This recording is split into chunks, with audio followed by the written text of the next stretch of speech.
Hi, my name is Jessica. I was just interviewed by Keith Andrew, and he's doing a terrific job. Keep up the good work.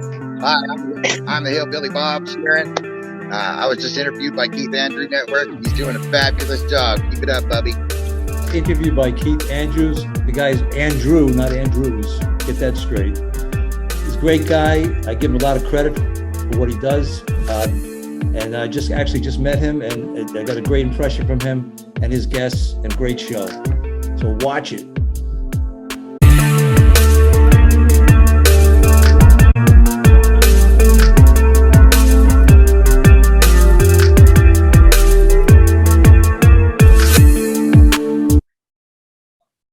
Ladies and gentlemen, welcome to the Keith Andrew Network. I am your host, Keith Andrew. Now, the first thing I want to say is, for people who want to know what is the Keith Andrew Network, the whole point of my talk show is to show people that even with having a learning disability, I can still amount to something. And at the same time, I'm able to turn myself into an example for people out there dealing with any types of learning disabilities and disabilities to never give up and prove people wrong. Prove to them what labels do not dictate who you are and who you're going to be, is to prove to them to stem out to something. So hashtag break the labels. But one thing I do want to ask you guys real fast, if you can turn your screens sideways so we can get to full screen, I would really appreciate that. I should have asked you before, but I wasn't paying attention. I'm trying to multitask. So we're here with two great upcoming professional actors. And I can't wait to network with you, build friendships with you. Two more should be joining us, but I'm not 100% on that. Not holding my breath, but if they do, wonderful. So let's start off with you, the beautiful and talented Miss Jessica. So the first question I want to ask you is, tell our audience a little bit about yourself and who you are.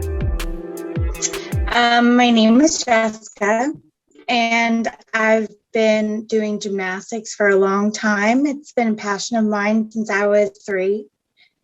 I was an Olympic level hopeful by the time I was like 14, and just spent my life doing gymnastics and loved it ever since. And now I kind of got into stunts and acting, and we do a lot of stuff like parkour and high falls and wire work and all sorts of fun stuff. I love it. Yeah, it's funny you should mention the hardcore.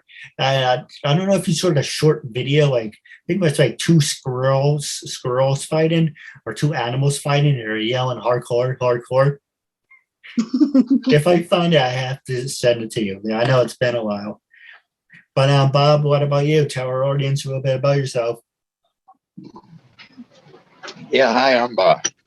I'm the Hillbilly Bob. I'm a comedian. I've been doing it for about 30 years. I'm running a foundation for pain patients now as well. So I still do comedy all the time. I travel all over the United States, and I'm trying to run nonprofit organizations for pain patients who were affected by the CDC guidelines in 2016, limiting pain patients. And after you see some of these people, I mean, it's a real shocker trying to watch these people with spinal bifida and stuff like that can't get the proper medications, and veterans and children. And so we have a neat little foundation going. So we're kind of fighting the government. So that's what I do. I hear you. I give me an example. Recently, actually a day or so ago, they put new sewers down where I live, right in front of my house. And it's like, okay, whatever. You work for the town, you know what you're doing. Well, I hope you know what you're doing. And they end up cutting the freaking internet cable. I'm like, don't you have maps that tells you where cables and wires are? Thank God it wasn't a natural gas line, or I wouldn't be sitting here right now. Yeah, pretty much the same thing as the government. I think they're going to kill everybody before it's over with. I mean, these guidelines were made to protect. They're targeting drug addicts, and what it has hurt, it's hurt. The elderly with broken hips or after surgery pain. They can't get pain medications and things like that. So I'm using a little bit of my fortune to try to help them out and get into these senators and governors, and it's a little bit of a pain in the butt, but it's worth it. You see the smiles on their faces if you get something accomplished. True. Well, I give my 2 cents to in a second, but I want to ask our every guest who just joined us. Thank you for joining us. And what can you tell our audience a little bit about yourself? Hey, Keith, it's Harry Seddon. I look a little different right now because I'm wearing my hat. Well, I'm new to Zoom. I only did it a few times, so that's why it took me a little while to get on here. I apologize for that. I'm an actor and a writer. I've been around a long time. I lately, of course, like everything else with the COVID thing going on, it slowed down a bit. So I've been writing. I was writing more than I was acting. But I've been on numerous TV shows and movies, but like I said, unfortunately, things were slow. But I you have to be optimistic in this business, and I've already had been writing before, but I have I put together a couple of screenplays, a few series in the last year or so, and. Right now, I'm trying to get my own film done. It's a process. I'm trying to get the right production company together and all. I don't want to do all the talking because you're the boss here. But anyway, yeah, so that's where I stand right now. And I've been around a long time. New York guy. If you haven't told, by the way, I talk. You're a New York guy too, though, right? No, absolutely. I'm more of an upstate New York person. Yeah, I'm the opposite. I lived in the city all my life, and then I bought a house up in near Middletown. So I was, I know exactly where you live. I just happened to see that in your bio or something. I forgot where I saw it. So you were literally half hour, 25 minutes from where I live. Oh, that's nice. Up here is not a lot. You know that. Driving, it's like that's not a lot. The city, that's a long way. But well, where in the city were you based? Well, I grew up in Long Island a little bit, but then I moved to Queens. I moved to Maspeth, Queens. I have my own apartment in Ridgewood, Queens. And then I bought my house. I came up here. What inspired me to buy the house was I had a son who was a year old, and I wanted him to get a taste of this, the country a little bit. And I love it. It's a Hudson Valley. I love it here. It's not that far. I go to the city all the time, auditions and meeting my friends. And so it's nice. I can still enjoy the city too. So I love that. No, I agree. I know my parents have lived up here for 34 years. I'm 33. The house was built in 86. They moved in 87. I was born in 88. And it's you can't compare 1987 to now, because like I said, it was a small town. You live in the country. Now that, the acidics are taking over, if you've been in Central Valley, that's a freaking disaster. The whole intersection that they did on 17 is a real disaster area. A lot of effects where you grew up, but that area is more so than, almost anywhere else. It's kind of like this leave it alone. It's kind of like the sewers I mentioned. They end up cutting the freaking cable wire. There was no reason to dig up the sewer. It was fine. It was working. Leave it the hell alone. Instead, they dug it up. They cut the wire. Now there's a temporary wire. And now Optimum has to come back in a couple of days or a week or so to dig the whole thing up again. Like, Jesus Christ, man. All of that was completely unnecessary. Yeah, but hey, you can't fix stupid, right? A lot of politics, and unfortunately, I mean, they mean well, and it's not, the community is not a bad community. We should say that because you don't want to make enemies here, I guess. It's just that it's the politics gets crazy.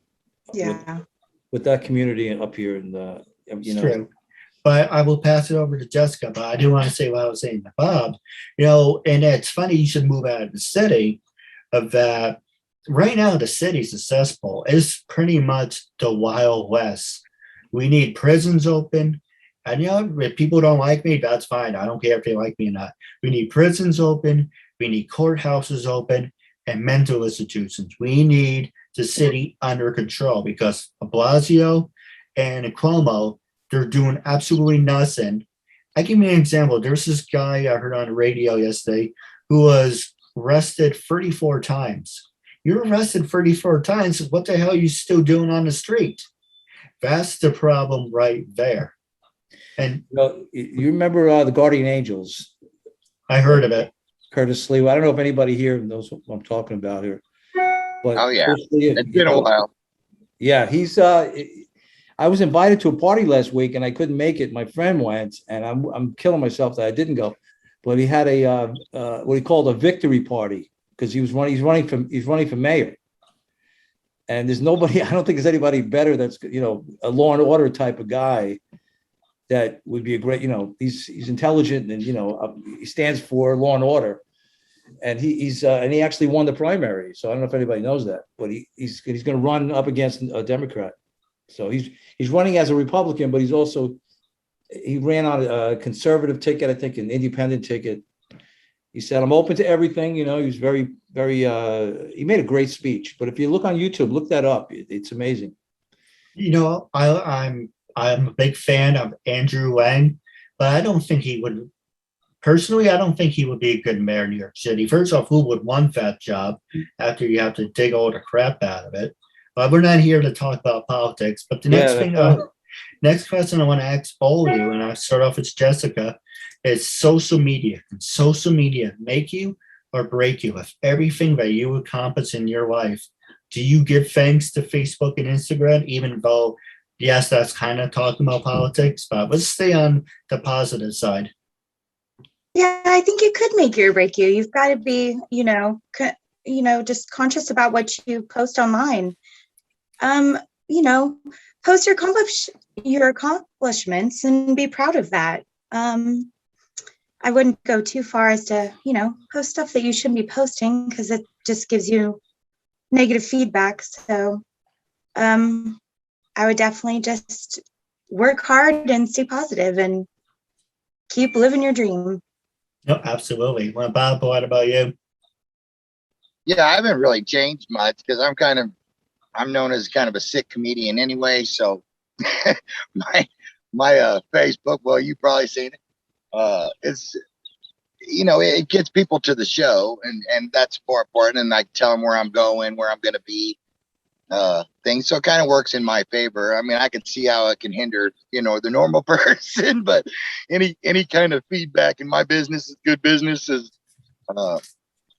So yeah, social media has been a big help. I worked in this business without social media, now with social media, and especially with the foundation stuff, it's good. I mean, it brings donations and things like that, so I mean, it's a good little thing. No, absolutely. What about you, Harry? Was that? Oh, yeah. Sorry, I messed up your name. Oh, Harry. Harry.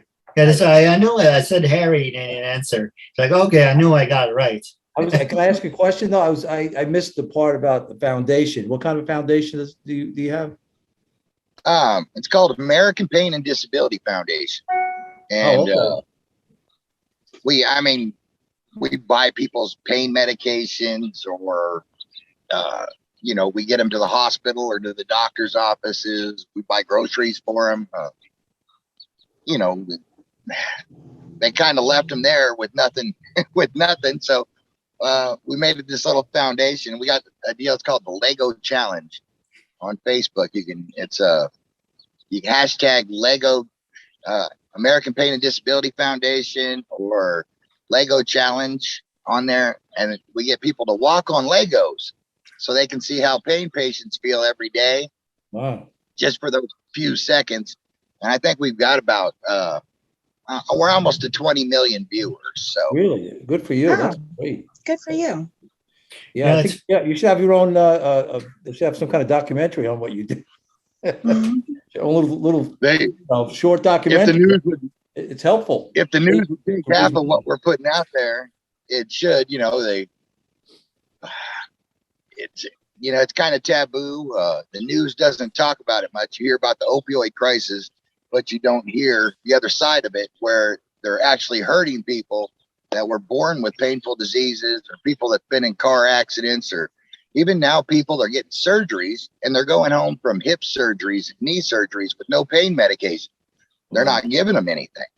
So it's, there's a place for medications in the world. I mean, way back, even on Little House on the Prairie, when you watch Little House on the Prairie, what was the one medication Doc Baker gave to everybody, that came in his office? He gave him a little powder thing of morphine to get him through it. A long-term pain medication, if you prove your pain if you prove you need it, you need it. I got screws and braces and stuff all up my back, and from a surgeon who messed me up. And now it seems like the government's taken over our pain care, and it was aimed at the drug addicts. And now you hear on the news about all the illegal fentanyl coming into the country. It's kind of, we're going into the second, let's take alcohol away kind of thing. This is the second half of it, where we didn't learn our lesson the first time during Prohibition. So we're going to do it again with, prescription pain medication. So Yeah. we take a step backwards every time. No, you're right. I better get back to the question you asked, right? Yeah. Got off the subject. I'm sorry. It was basically about how do we stay focused and something like that, right? Yeah, but social media, it hasn't gave you any opportunities. So I'm a big believer. I mean, of just positive. I forgot. I don't know the young lady's name. Jessica. What she said, be positive. I'm a huge. I mean, my friends get nauseated with my optimism. I can make you sick just hearing my optimism. That's just who I am. If you don't have optimism and believe in yourself, you're not going to get anywhere. You can't listen to the negatives. You can't listen to these anybody. Not that they're bad people, but most people that are crying all the time about you can't do this, you can't do that. You got to prove them wrong. Right, and you could always, the old expression, success. What's the word? Wait, let me think it. Success is there's a word I can't think of right now, but having success kind of takes care of those that didn't believe in you in the past. So when you get the success, all of a sudden they'll be, you really can do it, or they can, So you have to you just got to keep going and never give up. Oh, I agree. You're going to quit, and it's over. Once you quit, it's over. Going back to what Bob said, about people with pain medication. You used to see people, the 1-800 if you have a gallon problem. Now they're shoving right away, shoving gambling down your throat. Oh, you want DraftKings, or you want this, you want that. Yeah. And it's kind of like when you're a drug addict, like gimme. Yeah. And once you say you have a problem, like, well, if you have a problem, stop. But then it's no solution. It's kind of like, it's fake news. Don't believe what you're saying. And it's kind of like this. Hey, first off, it's great to be vaccinated. And the more people get vaccinated, the more everything will go back to normal. But now there's different stories about it, different variants coming out. And it's kind of like this shit will not go away. And it's, you talk about the Spanish flu. That was, I guess, I don't know, I was dead back then. But I guess it was Nashville made. This thing came out of the lab. I know I got some comments on that one. How do you know it came out of the lab? It's because this thing, it's constantly mutating. And God forbid it gets worse and worse and worse. It's kind of like, yes, eventually you have to say, you know what? I don't care if I get sick and die. I'm going to live my life and not care about it. But hopefully we don't get to that point. Hopefully you say, you know what? We will find a way and we will overcome it. So like what Jeff Goldblum said in Jurassic Park, life will find a way. There But you go. that was my little 2 cents on it. But it's That's funny. yeah, it's true. It's part of that's naturally being optimistic. You got to hope for the best. No, I agree. It's funny that Bob, you were saying you're doing a competition, and I was actually talking to Bob and Jessica, and Harry, if you're interested, maybe we can work something out. I was actually came up with the idea of the Human Pyramid Challenge, and if you go to my YouTube channel, I try to cater to everything and give you guys a little thing about it. For me, if you go to KeithAndrewNetWork, then I'm going to pass the show over to you guys after I'm done. Go to KeithAndrewNetwork.com. You get to see WWE, ECW. If you're into professional wrestling, if you're into Disney, if you're into human pyramids, if you're into voiceover, CEOs, I have thousands of hours of content. Not great content, but content on the Keith Andrew Network. I promise you will find something you will like. But the last one I will ask is an open forum with the last 6 minutes left. You guys can interact with each other. But Jessica, I want to ask you is, have you ever thought about being a professional gymnast, and who influenced you to become a gymnastics? Passing it over to you. I actually was a professional gymnast. I just broke my back and didn't make it as far as I wanted to make it. But I absolutely loved it. And I was in the 96 Olympics as like a future Olympic hopeful. So I got to experience, what it was like to be with like Carrie Strug and Dominique Dawes and Shannon Miller and all those people and meet them. And it was amazing. So they definitely influenced me. And even the people who've made it to the Olympics just recently, it's a great lineup. And I'm so excited for them. They're all amazing. They're great gymnasts. So I feel like that's where my stunts kind of came from. I missed competing, and I missed just kind of getting out there and, doing the impossible, I guess. Oh, absolutely. But if I get up and walk away, I just have to open the door real fast. But the one thing I do want to say is 1996 Olympics, did he meet Kurt Angle? Because Kurt Angle likes to say he won a gold medal with a broken friggin' neck. So it's kind of funny. He said you're in the 1996 Olympics, and so was Kurt Angle. No, I was just like a future Olympic hopeful. So like it was like a group of us in Atlanta that did performances before every competition. We got to do like opening, closing ceremonies and banquets and all sorts of cool stuff. We were there every day for weeks, and I loved it. And that kind of was my introduction into knowing what I was getting myself into eventually. But then, I got hurt and didn't happen, but that's okay. Things happen for a reason. I'm not making light of the situation. Even things happen for a reason. I got sick in retail. And, I guess, like you said, things happen for a reason. Yes, I didn't appreciate, having a whole year to recover mentally. Long story about that. I said it so many times. I like to forget about it. But that gave me a reason to say, you know what? Accept the fact I have disabilities and say, I'm not going to use it as a crutch anymore. I'm going to use it as a strength. And that's when I created the Keith Andrew Network. What's the last couple of minutes? Do you guys want to, actually, we should do something really fun, because the last 4 minutes left, each of you can ask each other one question. And Jessica, I'm going to start off with you. With me? Yep. Ladies first. How's somebody else go? I don't know what to say.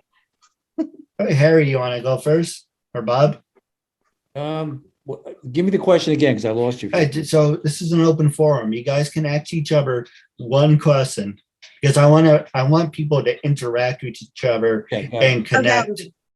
So, Harry, I guess you have a question for Jess or Bob? Let's see. I already talked to Bob, right? So let's see, Jess. How do you fill that void that you had many years ago? What do you do to keep yourself busy and creative? Let's put it that way. Maybe athletically. Do you do other things? It was a void for a long time. And I feel like I didn't know how to like fill the void. But I started coaching gymnastics and working with children. And that was like a huge void filler. Like, I just loved it. I loved working with kids. I loved when they were, doing great. And even when they weren't, I was motivating them to do better. And then when I started being like a stunt performer and getting into stunts, it was kind of like going back into gymnastics all over again. And having a reason to start working out again and flip around and parkour, it's fun. You could be best at that, right? You could keep working at that, becoming the best at it. Yeah, it's great. So for me, it was like a win-win. I love it. Good. How long was your recovery from a broken back, and do you still have effects from it?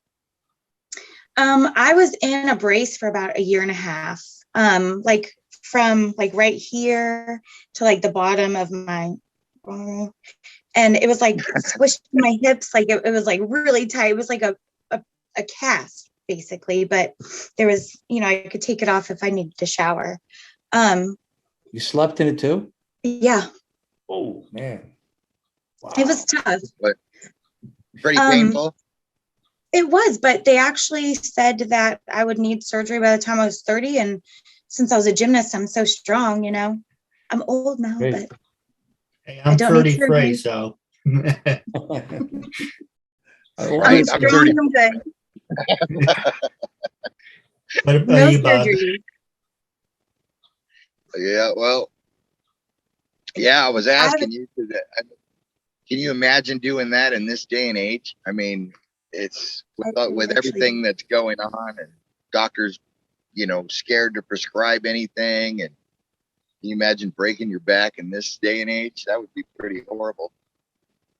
Yeah. So, Afraid to even say anything today. right? It's a. No, one of my I have friends that are stand-up comics, and they can't really say much. It's like, things they want to say, they have to work around all their lingo. Well, wherever I go, they expect it, so they. I hang out with a lot of stand-up comedians too. So. Do you? So hilarious. Yeah. You guys imagine. People want to hear that. Oh, absolutely. Just imagine George Carlin today being censored and then criticized, or Robin Williams for that matter, telling jokes, can't you offend people? It's like, grow a backbone. Don't take things too seriously. You live only once. You make people happy. You're in this room right now. Before three of you are happy, you're connecting. Hopefully you will connect after the show too. And we're talking about hard-hitting subjects, but that's what the Keith Andrew Network is about. Bringing people together, networking, connecting. And yes, we talked about politics and all that other stuff, but you can't be afraid to say something that you feel passionate, because Johnny Go Likely over here, it's going to turn into a pile of pudding. But you know what? It is what it is. But I do have a couple questions for you guys off the air. But wrapping up our interview segment, it was a real honor and privilege having you guys as a guest. I want to say thank you very much for this opportunity, and I'm looking forward to part 2 down the road. And as I say to my viewers, can I ask you a quick question? Sure. You mind if I bring up my my screenplay to keep an eye on it? Because I'm going to be raising. I'll be doing a GoFundMe soon for it. It's called The Preacher's Stare in Times Square. Awesome. That's the name of my play. The Preacher's Stare in Times Square. You can reach out to me. I can help you. Say it again. If you want to reach out to me, like on Facebook and stuff, I can help you out too. Sure. Thank you. Appreciate that. And as I said, bringing people together. Thank you, guys. And don't forget hashtag American Pain and Disability Foundation. And you guys can go watch all the Lego challenges and help these people out, because these veterans and kids, they need our support. They come home and they fight a war, and they need to be able to access medication. How come I want to say "get her done" when I see you? Get her done. Get her done. Definitely. make sure to hashtag, all our hashtags will be on the bottom. Our Instagrams will be on the bottom. And as I said, thank you very much, and thank you for your time.